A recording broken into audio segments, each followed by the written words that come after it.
So let's join Kurt Russell as we journey into an ancient world of the darkest magic in John Carpenter's cult action comedy classic, Big Trouble in Little China.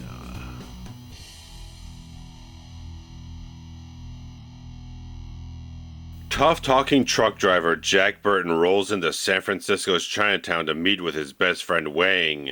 But when a trip to the airport results in Wang's fiancée Miao Ying being kidnapped, Jack is ensnared into a supernatural and criminal underworld. Caught between warring factions and a nefarious plot by the 2,000-year-old magician David Lopan, Wang must call upon all his friends, including Burton, to rescue the love of his life. Facing down a host of unearthly terrors in the powerful and destructive Three Storms, Jack battles through Lopan's dark domain before the evil sorcerer can break his centuries-old curse at the expense of Miao Yin. Now the cocky and not terribly capable Jack Burton must fumble his way to saving the day amidst all the mystical dangers of Little China. So John Carpenter's Big Trouble in Little China, released on July 2nd, 1986, had some very interesting origins in that the accredited screenwriters for the film, Gary Goldman and David Z. Weinstein, originally envisioned the film as an 1880s set western, with the character of Jack Burton being a cowboy surrounded by a lot of Chinese mysticism. But when the script was purchased by Taft Entertainment Pictures and executive Paul Monash requested a number of different script rewrites,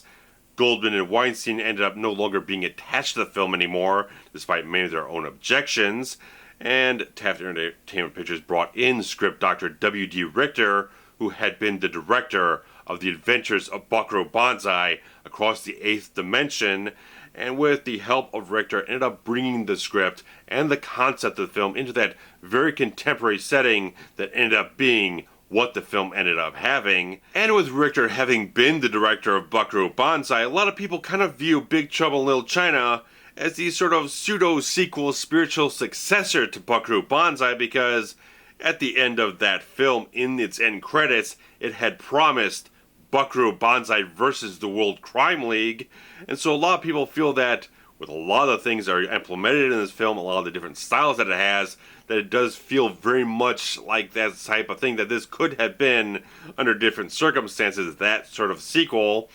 But ultimately, what we got here was a John Carpenter film, and originally John Carpenter was in talks with Paramount Pictures to helm the similarly themed film, The Golden Child with Eddie Murphy, but obviously decided to step away from that project and go with 20th Century Fox and Big Trouble in Little China. And looking for his lead actor, it was Kurt Russell that he looked at and wanted to have, very much especially because they had already worked together on 3 previous film projects, the television film Elvis, and of course Escape from New York and The Thing. And Kurt Russell was a little uncertain about actually taking on the role because he felt like he just had a couple of films bomb on himself and he didn't want to come on the film and have it detrimental to the success of the film, but just the fact that John Carpenter just wanted to make a film with Kurt Russell, a guy that obviously, when you ever listen to any of their comedy tracks, you know these two guys are actually fantastic friends, and just that great sort of thing that's like, it doesn't matter whether or not that's the case. He knows Kurt Russell's talent, he knows what he can bring to the project, and absolutely fantastically, Kurt Russell was the exact perfect person to cast in the role of Jack Burton here, because it's very interesting what they do with the character of Jack Burton in this film, that you would usually have someone like this. He would be the hero of the film, the total Stallone, Schwarzenegger type of action here in the film, but they take on such a different sort of satirical edge with the character of Jack Burton here being like the sole male American hero in this whole thing, adding in such a great flair for satire with the character that, you see, he's got that certain machismo, he's got that certain bravado to him and everything, that little bit of something that shows off that, yeah, he's that kind of stereotypical action American hero and whatnot, but he plays it off on such a fantastically comedic type of slant with this character that is entirely the fact that Kurt Russell got the entire intention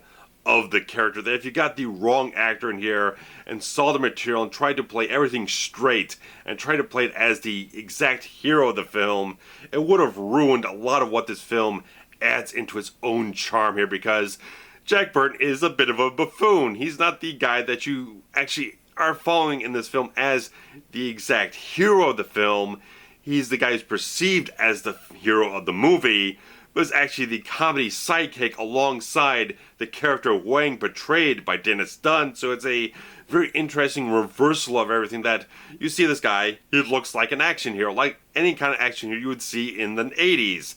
But it's fantastic that they completely flip all these things around and come at it from a different angle and create a fantastically comedy-rich type of character here that Kurt Russell absolutely has the chops to do all the comedy and all the action in this film absolutely superbly. Kurt Russell is a fantastic star in this film that just adds so much to the charm and the wit of this character, while still being a bit of a dim bulb in certain places, that he is a guy who's completely out of his depth and everything that's going on around him. Every 5 minutes of the film, he's just trying to catch up with what everyone else is already aware of in this world of Chinatown and San Francisco, with all the mysticism, the magic, all these lores and everything swirling around them, and he's just trying to make sense of things for just one moment. And it's just fantastic seeing this character portrayed by Kurt Russell in the film go through all this type of stuff and just have these fantastic, brilliant moments of comedy in the film, while adding in a fantastic character overall that just has all the fantastic wit and excellent comedy that the film can actually inject into this character so very much. It's just every single moment of this film, this is just signature Kurt Russell here, that when you get him into something that is a fun action movie, there's so much of what he can absolutely deliver, and just fantastic. It's one of his iconic roles, opposite something completely different in Snake Plissken. This is complete opposite end of the spectrum, and he executes it just as magnificently well as he has any other great character he has his entire career. Jack Burton is definitely a fantastic character here that Kurt Russell adds so many different endearing, brilliant type of qualities to, that just it takes a very smart, extremely capable, skilled actor portrays something like this in such a buffoonish type of way, but still come off as so charming and endearing, and still have a great sense of fun with the character, that you still love this character by the end of the film, and you're engaged with him, and just absolutely love every second that you spend with this absolutely wonderful character. Between Kurt Russell and what John Carpenter brings, the direction he brought into the character and everything else, it just feels like a complete fusion, a complete perfect wavelength between the direction of the film and the portrayal of the character, to actually get exactly what they're going for with this character in the film, being that guy you perceive as the big American macho hero, but is obviously far too lacking in sharp intelligence to really be that type of guy. Just every single moment that they portray this character in, where it comes to absolute comedic gold, is just a fantastic thing to watch, and adds so much to the absolute enjoyment factor of this film. But also talking about Dennis Dunn himself, who is a very capable actor. He shines through fantastically in this film as the character of Wang. He has this great fresh energy and enthusiasm with the character. He just brings so much. He just has so much of a drive within him in his performance. He's just so motivated forward that it's a great thing that you see this character of Wang, who looks at Jack Burton as a great friend and a guy who's very capable, that he doesn't feel like he can do and achieve and rescue this woman without Jack Burton's help. So it's always this thing, even though Burton comes off as a bit of a buffoon in the film, the character of Wang still perceives him as a very capable and strong type of person there, to really kind of make or break his attempt to save the woman he loves. So it's a great camaraderie and chemistry these two characters and actors have in the film that just absolutely dead on perfect. Everyone in the cast does have magnificent chemistry that just sparks off all over the place. But I just love what Dennis Dunn is able to achieve in this film, stepping up to the game of really being the true hero of the film, being the confident, charismatic type of character that is absolutely completely capable of kicking ass all over the place. You see him in the action sequences, and you see how much of a capable, excellent type of character this is, to really just inhabit all the qualities that the film has for him to be a great sort of loving type of character, have a great romance in his life, but also have that great friendship with all the different characters in the film, and just be able to carry so much of it while not kind of like being the sole focus of the film. It's a great sort of interesting balance how the film shifts its focus here and there and is able to encompass a sort of ensemble piece in a certain way where no one's just one focus of the film. You get so many characters that really breathe such a rich depth in the film, and Dennis Dunn really does bring forth a fantastic weight of heart in this film that just like there's a charm with the character like there are with so many of them here, but you see with this character just from the first few minutes that we had with him in the film, you see that the energy that he has, the depth of heart that he has for the woman he loves, Mao Ying, everything he is, you just see the entire encompassing nature of the depth of this character that just sets you on the journey forward. It's just like great what he does in this film, and he handles a lot of different exposition in the film absolutely easily, that there's so much stuff that he has to rattle off to the character of Jack Burton and of course the audience themselves by proxy, that he's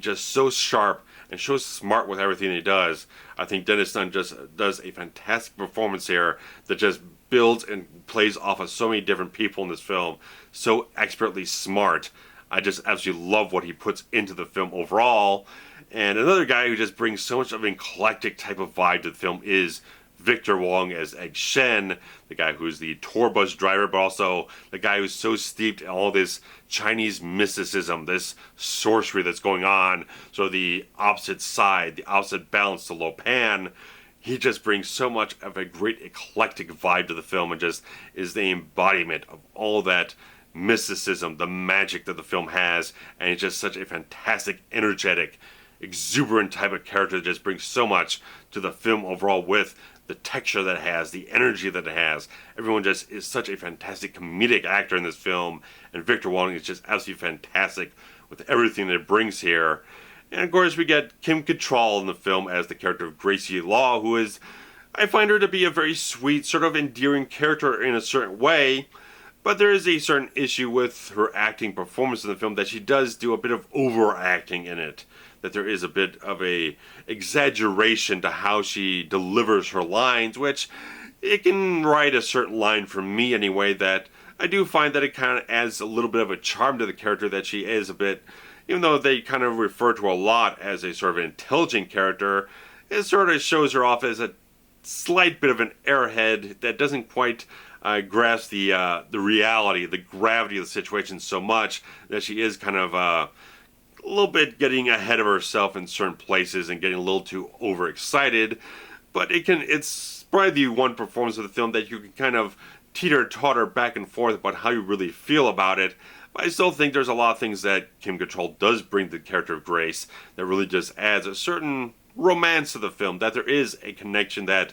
between her and Kurt Russell that really brings forth a very natural type of connection there, that I do feel like some of the comedy that she brings in the film I thought was very good, even if her portrayal, her performance leaves a little bit of something to be desired in terms of how much everyone else feels very genuine in the film, and she feels a little bit more exaggerated in a certain way, but I still think she does a pretty good job that still has a certain merit to it depending on your own perception of it. But one of my favorite character actors is indeed James Hong as the character of David Lo Pan, and he's been in so many fantastic films and television series, putting forth such amazing performances, but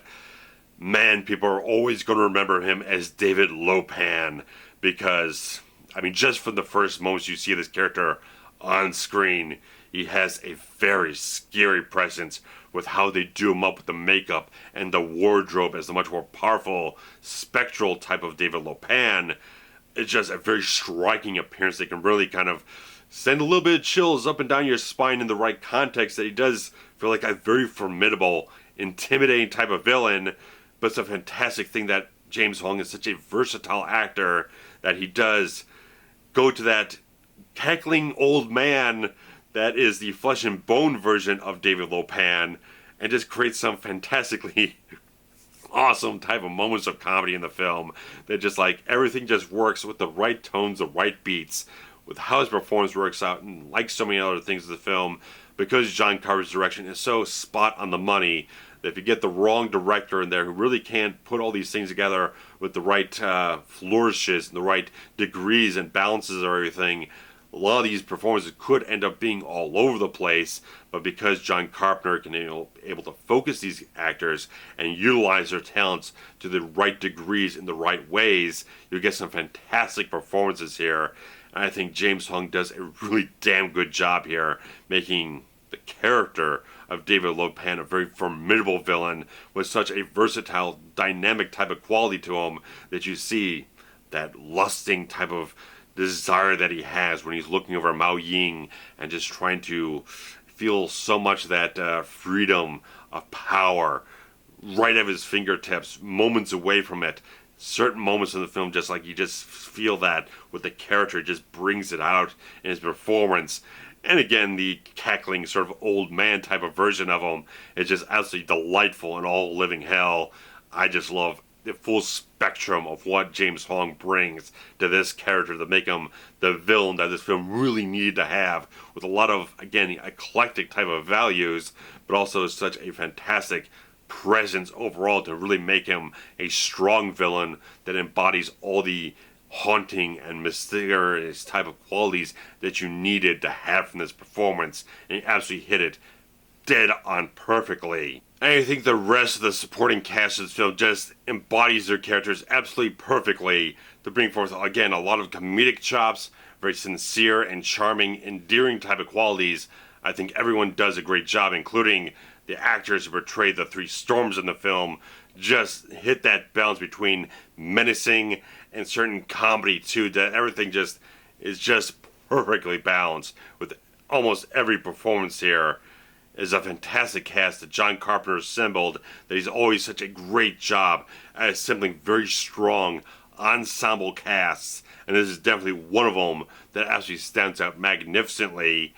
And one of the things I definitely love about this film, and something that I really do always find very fascinating, is the sort of Chinese Oriental mysticism that is injected in the film with all the mythology and the lore that kind of gets explained and explored throughout the whole film, creating a rich depth of texture and haunting, alluring appeal here. I just love how all these elements gradually make their way into the story of the film, deepening the lore, enticing your imagination with everything that keeps getting introduced little by little, and delving the character of Jack Burton further and deeper into that world of Chinese mysticism. It creates a fantastic backdrop and so many interesting, intriguing qualities throughout the entire film, and just see how the lore behind David Lo Pan is slowly unraveled as the film goes on, and you see that there's such a depth, centuries old depth to all this type of stuff, and how you even have the character of Wang saying, like, you heard all these stories as a kid, but as you grow older you try to forget about them. But it's just great how all this stuff just weaves together so cleverly in the film, how it's well written and so well introduced by the direction and the actors. It just creates an overall rich world to have all these characters inhabit, and make it such a satisfying type of quality throughout the entire film that is so heavily weighted upon throughout the entire film, that if it didn't come off very well, or if you didn't have all the elements in the right places, such as like the production design or various other things, if it kind of fell off here and there, the whole film really kind of crack and break under the weight of something that really didn't quite connect. But since it is put together so magnificently well, it just creates such a great quality for this film overall. And certainly one of the things that is a fantastic thing to behold in this film are the visual effects produced by Richard Edlund, who had previously worked for Industrial Light and Magic, but then decided to go off and create his own company, Boss Film, and ended up doing the visual effects for Ghostbusters. And you can definitely see in a few moments in this film, especially when you get some of that green light going off here and there,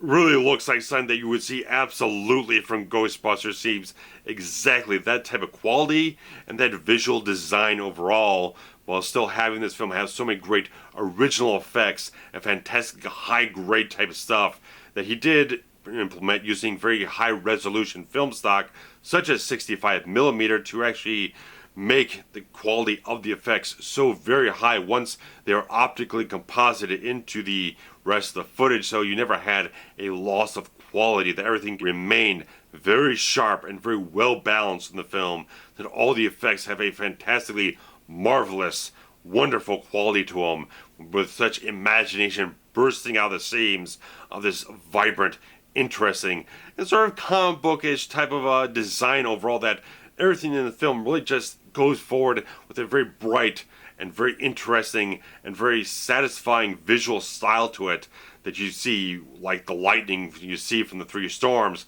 All that rotoscoping effect just looks so magnificent, even in HD today, holds up immensely well, and everything they do with the visual effects of the film, every little thing, just looks so completely beautiful. I love what Richard Edlund achieved with the effects in this film, with the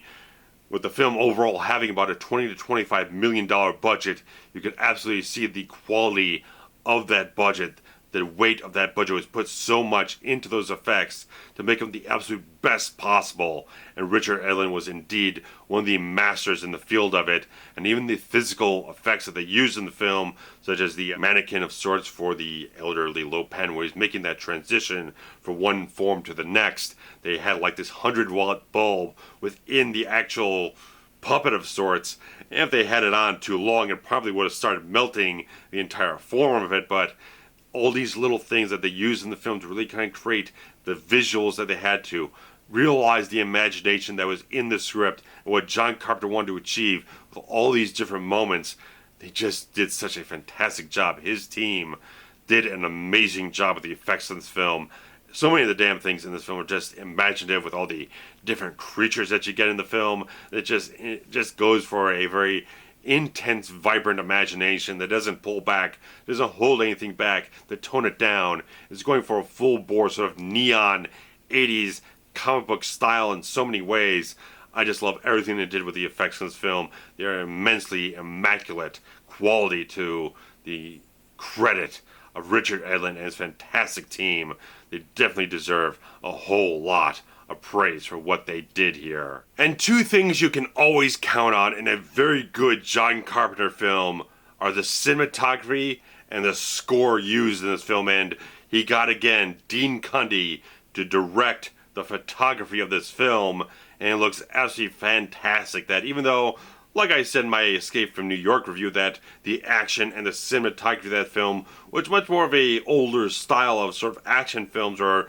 things were played out in much more longer takes, a little bit more fluid motion and whatnot. What Dean Cundey does here is bring it up, the action of this film, to a much more contemporary, modern type of feel, with a lot of great, exciting angles, a lot of exciting shots, things played out in much more tighter type of quarters, tighter type of framing. Everything comes together such a fantastic way with how he shoots and lights everything in this film. It's a fantastic type of thing. And of course, the score by John Carpenter himself is, again, a great synthesizer driven type of thing that adds in, again, a lot of sort of Chinese type of instrumentation in a certain way. You definitely get that flavor and feel from it overall. And they had a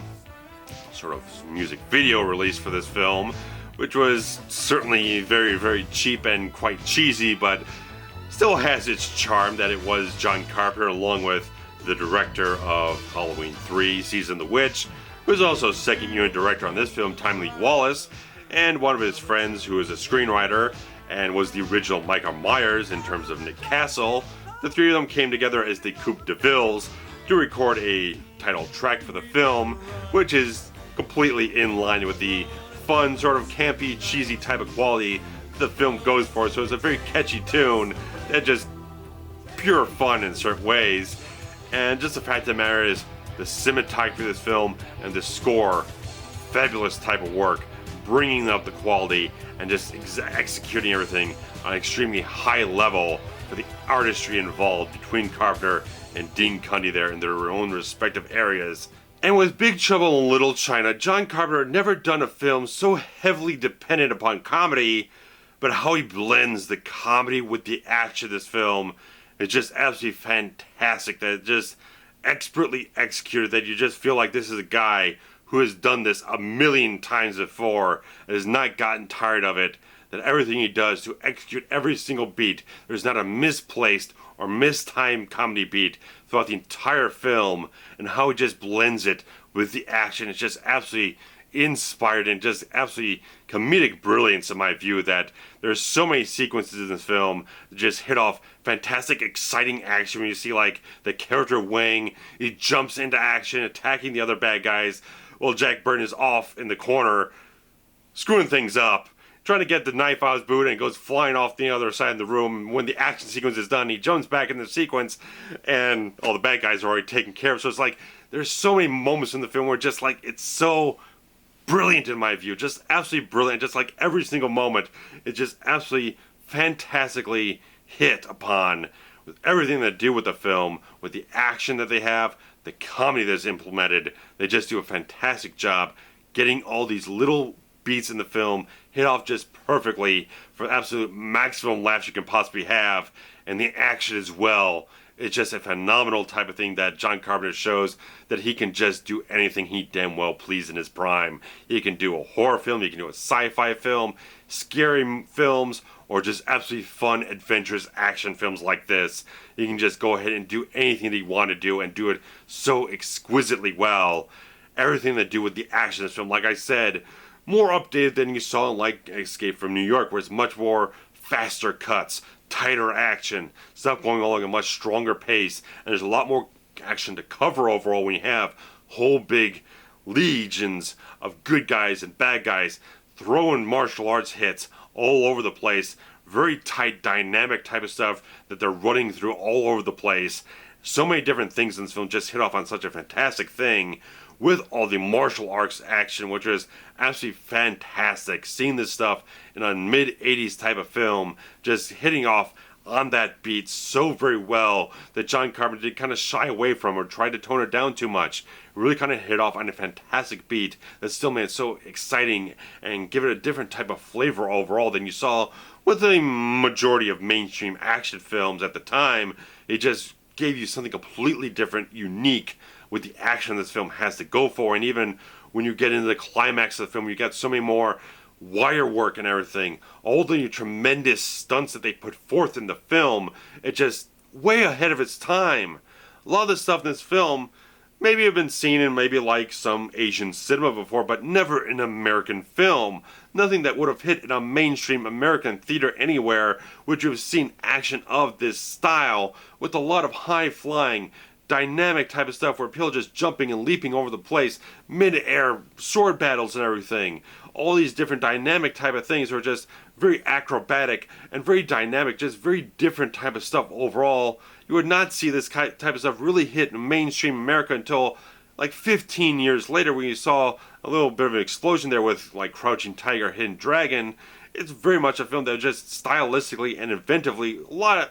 years ahead of its time, and just a very interesting thing that the film just brought so many eclectic, interesting elements together to create an overall entertaining product that just hits off on so many fantastic levels. I think John Carpenter, along with all the amazing talents that he had to work with on this film, his stunt coordinators, his cinematographer, everyone involved with every single element of that to create all the effects, the stunt work, the amazing action this film has to jam-pack into. I think so many of the things in this film just hit off on a fantastic note. It is a bit of a shame that on a $25 million budget, the film only garnered back $11.1 million, making it a definite box office bomb.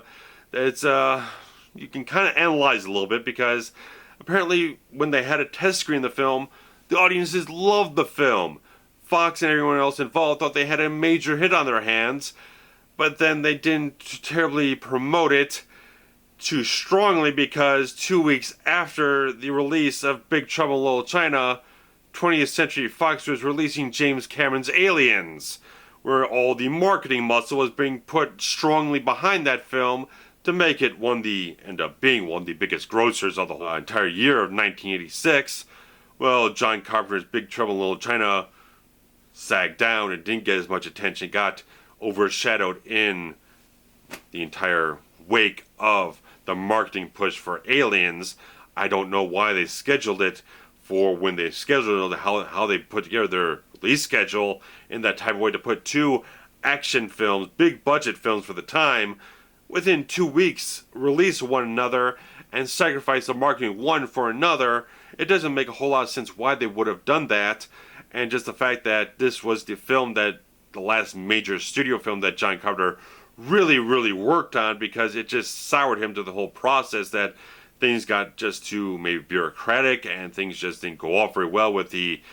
great reception of the film or the box office take. It just felt like it was mishandled in the promotion and the release of the whole film, that it really just felt disenfranchised for the whole thing and decided to go back to independently producing and making other films after this. And of course, like I said earlier, Kurt Russell had apparently a few box office bombs at the time, and this certainly added to it. But the fact of the matter is, Kurt Russell still went on to a very solid career after this for a number of different types of films, between action films and thrillers and comedies. So he still maintained a very strong output of work after this. So regardless of how well some of his films performed, he still maintained having a lot of good demand from through other film projects. But the fact of the matter is, the film didn't perform terribly well, but it was the home video market that really created this film as a strong cult success. And it's nice to see that with at least the DVD and Blu-ray releases of the film,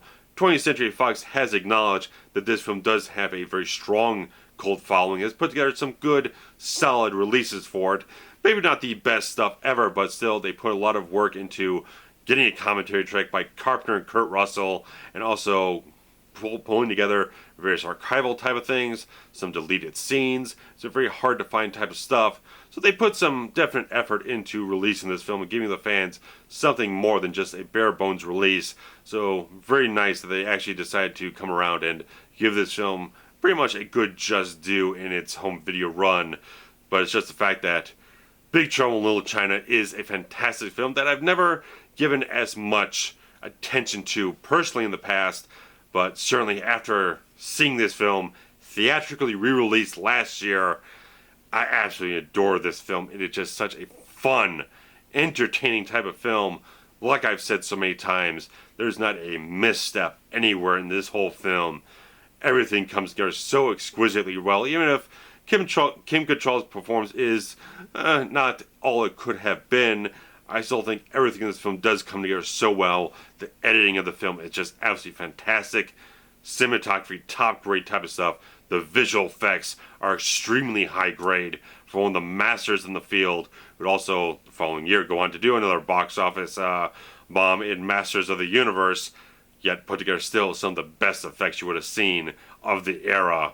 Just fantastic type of stuff. In the film, you could definitely see a little bit of what he did before with Ghostbusters, and a little bit of what he would do afterwards with Masters of the Universe. So there's a very consistent quality with what Richard Edlund was producing in this era of visual effects. It's just a fantastic film that John Carpenter, again, is a great guy in his prime, putting together all the exact right talents to achieve exactly what his vision is for the film overall.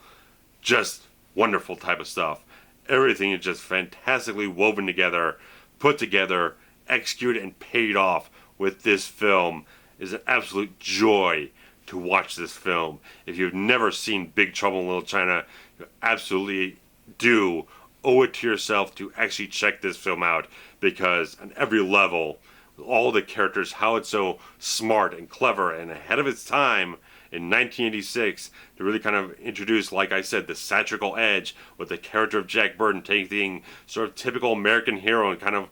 putting it out on its head by still creating a very fun, entertaining, endearing character there, and creating a very different style of film overall for the mid-80s. It's a fantastic film that just, again, was way ahead of its time and still holds up magnificently today. John Carpenter's Big Trouble in Little China is still one of the most unique films in his filmography, and certainly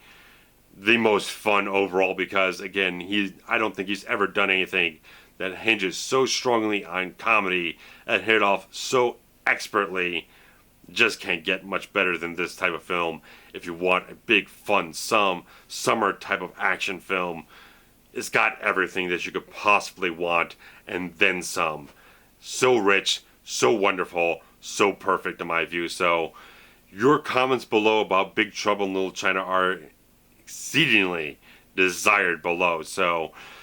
if you have seen the film, or if you haven't, I would still love to hear also what's your favorite John Carpenter films of all time. Give me your top 5 down below, because he has done some amazing cult classics through many different genres. Like I said, horror, sci-fi, action. The guy's done a lot of different stuff and shown himself to be one of the most classic and respected genre filmmakers of all time, putting together a great, eclectic, versatile filmography. So,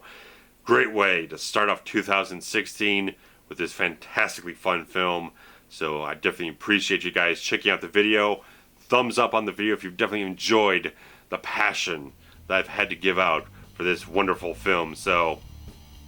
spread the links around your social media, comments below, and definitely stick around, guys. There's a lot more fantastic stuff coming up in the near future. And thanks for watching, guys. So take care. Bye-bye.